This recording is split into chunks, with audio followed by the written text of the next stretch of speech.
दोस्तों, आपका स्वागत है आपके अपने YouTube चैनल बोलती कहानियाँ में। दोस्तों, आज की कहानी का शीर्षक है एक बहू ऐसी भी। आइए कहानी की शुरुआत करते हैं। मम्मी, आप हमारे साथ बेंगलोर चलो। पापा थे तो अलग बात थी, अब आप अकेली यहाँ गाँव में कैसे रहोगी? बेटे अनिल ने कहा तो मैं असमंजस में पड़ गई। हार्ट अटैक से हुई इनकी अचानक मौत से मैं अपने आप को लाख कोशिश करने के बाद भी संभाल नहीं पा रही थी। 12 दिन हो जाने से सभी मेहमान चले गए थे। बेटा अनिल और बहू अनीता दोनों ही इंजीनियर हैं। मेरी सहेलियों ने मुझसे कहा कि बेटे बहू के पास रहने नहीं जाना, क्योंकि कमाने वाली बहू को बुजुर्ग सास बिल्कुल अच्छी नहीं लगेगी। उसकी आज़ादी में तुम्हारे जाने से खलल पड़ेगी। वो तुम्हें ताने मार मार कर तुम्हारा जीना हराम कर देगी। वैसे भी भाई साहब ने जीते जी ही पूरी संपत्ति बेटे के नाम कर दी थी। ऐसे में तो पूरी संभावना है कि बेटा बहू यहाँ का मकान बेचकर माल तो सब ले लेंगे और तुम्हें पाई पाई के लिए तरसा देंगे। लेकिन बेटे बहू के साथ जाना मेरी मजबूरी भी थी। 60 की उम्र में अपने घुटने के दर्द के कारण मैं अपनी किराना दुकान चलाने में असमर्थ थी। 12 दिन का कार्यक्रम का पूरा खर्चा बेटे ने ही किया, लेकिन छोटे मोटे खर्च के लिए बेटे के आगे हाथ फैलाना मुझे ठीक नहीं लगा और जो थोड़े बहुत पैसे हमने जमा कर रखे थे वो खर्च हो गए। अब हालात ये थे कि मेरे पास 100 रुपये भी नहीं थे। असमंजस में मैं अनिल को कोई जवाब नहीं दे पाई। इतने में अनीता ने कहा, मम्मी जी बताइए कि कौन कौन सी साड़ियाँ रखनी हैं, मैं आपकी सूटकेस पैक कर देती हूँ। अनीता के ऐसा कहने पर मैं कुछ बोल नहीं पाई और चुपचाप इन लोगों के साथ बेंगलोर आ गई। अनिल और अनीता दोनों ही मेरा पूरा पूरा ख्याल रखते। सभी साथ ही में खाना खाते। अनीता मेरी पसंद के हिसाब से खाना बना देती। दोनों की यही कोशिश रहती कि मुझे इनकी याद न सताए, मैं खुश रहूं। 8 साल का पोता चिंटू तो दादी माँ कहकर मेरे आगे पीछे घूमते रहता। मैं कोई भी चीज़ के लिए बोलती तो वो चीज़ मुझे बराबर ला कर देते। ये सब देखकर मेरे मन को बहुत शांति मिल रही थी। मैं सोचने लगी कि लोग बेवजह ही आजकल के बच्चों को बदनाम करते हैं कि वे लोग बुजुर्ग माँ बाप की कदर नहीं करते। खासकर यदि बहू कमाने वाली हो तो वो सास को नौकरानी ही समझने लगती है।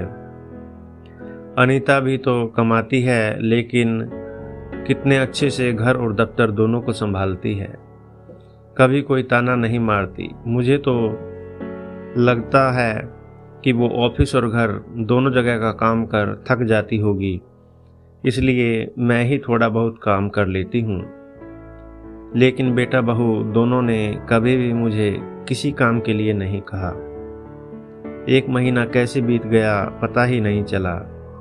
आज सबने बाहर घूमने का कार्यक्रम बनाया। मॉल में घूमते घूमते अनिल और अनीता एक दुकान से कुछ खरीदी करने लगे। मैं और चिंटू थोड़ा आगे निकल गए।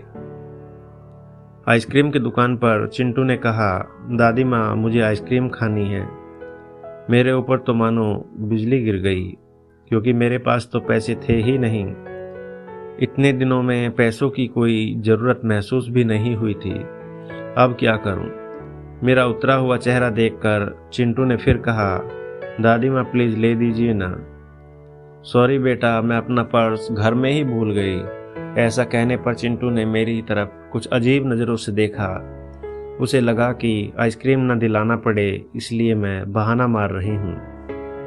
लेकिन मैं कर भी क्या सकती थी? मुझे अपनी बेबसी पर रोना आने लगा। मैं कैसी दादी हूँ कि अपने पोते को आइसक्रीम भी नहीं दिला सकती। इनके जाने के बाद पहली बार मैं अपने आप को बहुत ही असहाय महसूस कर रही थी। हमने बाहर डिनर किया। अनीता ने मेरे पसंद की काजू करी ऑर्डर की थी, लेकिन मुझे उसमें भी स्वाद नहीं आ रहा था।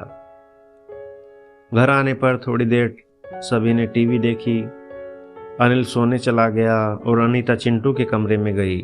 ताकि मच्छर की टिकिया लगाकर उसे ब्लैंकेट आदि देकर सुला दे। मैं भी अपने कमरे में सोने जाने लगी। इतने में मुझे चिंटू की आवाज़ सुनाई दी, मम्मी दादी बहुत ही कंजूस है। तू ऐसे कैसे बोल रहा है? हाँ मम्मी, आज मॉल में घूमते वक्त मैंने दादी माँ को आइसक्रीम दिलाने को कहा तो उन्होंने कहा कि वे अपना पर्स घर में ही भूल आई हैं। कितना अच्छा है ना मम्मी कि बाहर जाओ तो पर्स ही साथ में ना ले जाओ तो कुछ खर्चा ही नहीं होगा। कंजूस दादी माँ। ये क्या है चिंटू? दादी माँ के लिए ऐसा बोलते वक्त तुम्हें जरा भी विचार नहीं आया? क्या तुम उनके दुख को समझ सकते हो कि वो फिलहाल कितने दुख में हैं? दादी माँ को क्या दुख है? बेटा, अभी तक दादी माँ और दादाजी गांव में एक साथ रहते थे। अब अचानक दादाजी हम सबको छोड़कर चले गए हैं। जिस व्यक्ति के साथ हम 24 घंटे रहते हैं, साथ में उठते बैठते हैं, साथ में खाना खाते हैं, अपना दुख सुख शेयर करते हैं, वही व्यक्ति अचानक हमसे बहुत दूर चला जाता है तो कितना दुख होता है ये अभी तुम नहीं समझ सकते। सोचो, अचानक तुम्हारे मम्मी पापा तुमसे बहुत दूर चले जाएं और इतनी दूर कि कभी वापस ना आए तो क्या तुम्हें दुख नहीं होगा? नहीं मम्मी, मैं आप लोगों के बिना नहीं रह सकता। बेटा सोचो, दादी माँ दादाजी के बिना कैसे रह रही होंगी। ऐसी स्थिति में यदि वो अपना पर्स घर में भूल गई तो तुमने उन्हें कंजूस तक कह दिया। तुम्हें तुम्हारे प्रति उनका प्यार नहीं दिखा। जब भी तुम्हें स्कूल से आने में 5-10 मिनट की भी देरी हो जाती है तो वो लगातार बालकनी में खड़े होकर तुम्हारा रास्ता देखती रहती हैं। उस दिन उनके घुटने में बहुत दर्द होने के बावजूद तुम्हारे कहने पर उन्होंने तुम्हारी मनपसंद मेथी की मटर मलाई बनाई थी। इसलिए बेटा, किसी के लिए कोई भी राय बनाने से पहले उस व्यक्ति के दृष्टिकोण से भी सोचना चाहिए। सॉरी मम्मी, ये वार्तालाप सुनकर मुझे अपनी बहू पर बहुत गर्व हुआ। उसकी जगह यदि मैं होती तो शायद मैं भी अपने बेटे को इतने अच्छे से नहीं समझा पाती। सुबह अनिल ऑफिस चला गया और चिंटू स्कूल। अनीता ऑफिस जाते जाते मेरे हाथ में कुछ रुपए देने लगी। ये क्यों बहू, मुझे पैसों का क्या काम है? मम्मी जी, इंसान को पैसों का कब काम पड़ जाए कह नहीं सकते। आप मंदिर जाती हैं, कभी दक्षिणा चढ़ा दीजिए, कभी चिंटू के कोई चीज़ के लिए जिद करने पर उसे वो चीज़ लेकर दे दीजिए। लेकिन बहू, मम्मी जी, यदि यह पैसे अनिल आपको देते तो क्या आप मना करती? नहीं ना, आपकी बहू भी कमाती है तो फिर आप अपनी बहू से पैसे क्यों नहीं ले सकते? अनीता की बातें सुनकर खुशी के मारे मेरी आंखों में पानी आ गया। जो बात मेरा बेटा भी ना समझ सका वो बात मेरी बहू ने समझ ली थी। मैं ईश्वर से प्रार्थना करने लगी कि मेरे जैसी बहू वो सबको दे। लोग बेवजह ही कुछ कमाने वाली बहुओं के दुर्व्यवहार को देखकर सभी कमाने वाली बहुओं पर लांछन लगाते हैं कि वे तुनक मिजाज और घमंडी होती हैं, सास ससुर उनको बिल्कुल अच्छे नहीं लगते आदि। कुछ बहुएं अनीता जैसी समझदार, सुलझे विचारों वाली, बड़ों का सम्मान करने वाली भी होती हैं।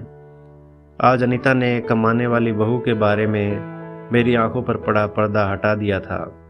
दोस्तों, ये थी हमारी आज की कहानी जिसका शीर्षक था एक बहू ऐसी भी। दोस्तों, आपको हमारी कहानी कैसी लगी कमेंट बॉक्स में ज़रूर बताएं। कृपया वीडियो को लाइक करके चैनल को सब्सक्राइब जरूर करें ताकि इस प्रकार की अच्छी कहानियाँ आपको सुगमता से प्राप्त हो सकें। धन्यवाद दोस्तों।